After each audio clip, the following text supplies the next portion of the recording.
This is the EIR Podcast, where we interview entrepreneurs in residence with your host, Henrik de Geer. Today we're speaking with Hank Torbert. Hank, who are you and what do you do? Well, I actually am an executive who operates within the intersection of finance, innovation, and operations as it relates to the industrial sector. I actually currently run a manufacturing business in New Orleans. I have been an investment banker at JP Morgan, where I really enjoyed my time. And I've helped build numerous businesses in the tech community and or related to startups. So, I live between Washington, D.C. and New Orleans. Hank, how are you involved as an entrepreneur in residence? Now, I've been in an EIR in two communities which I've watched evolve, both Washington, D.C. as well as New Orleans.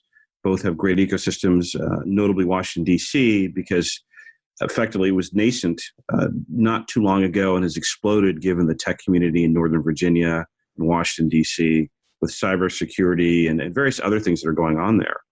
And I actually was asked to be an EIR many, many years ago by a colleague of mine at Georgetown who suggested that based on my investment banking experience, based on my business building experience, as I like to call it, that I should start to help young companies think through their strategy, what I call a no-go decision initially, or think through capital raising and other matters that relate to building a business, dealing with shareholders, and perhaps developing a strategy, a successful strategy.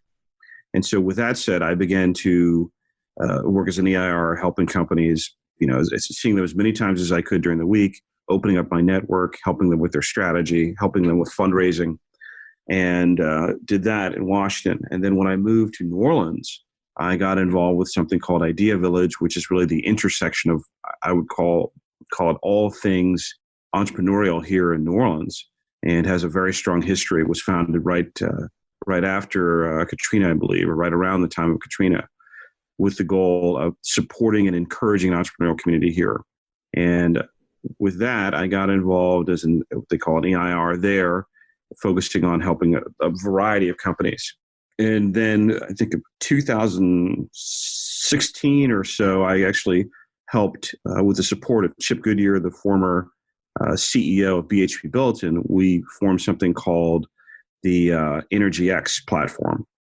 And that was actually very interesting for me because it showed me a lot of wonderful things, one of which is that when people within a given ecosystem are focused on a particular sector, it's far easier to get capital because everyone in that ecosystem understands the business if you're focused. And so what I mean by that is New Orleans and the Gulf Coast in particular have a focus on oil and gas and industrial sectors, right?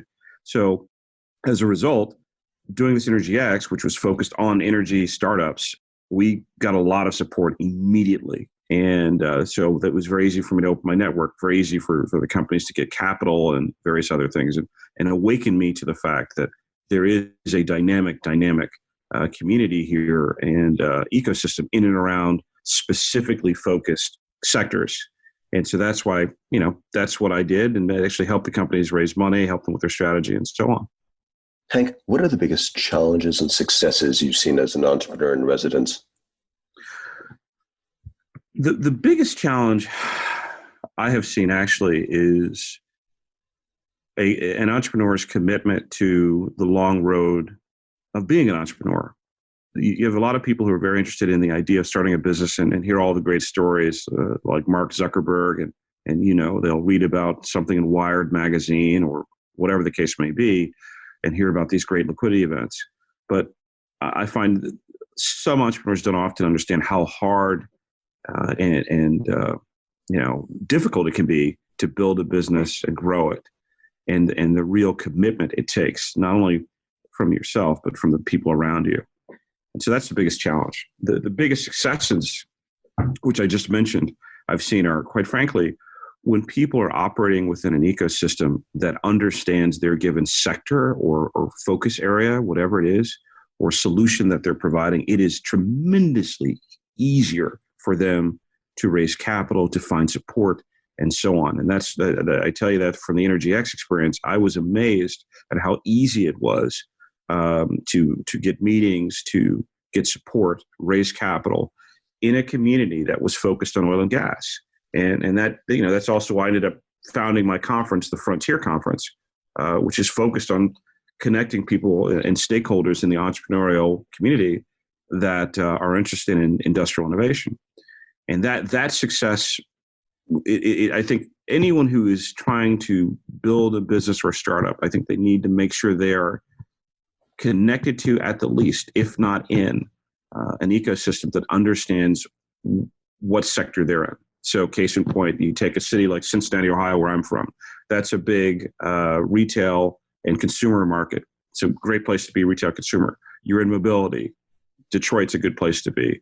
You're in the industrial world, or industrial sectors, the Gulf area, Birmingham, Houston, etc.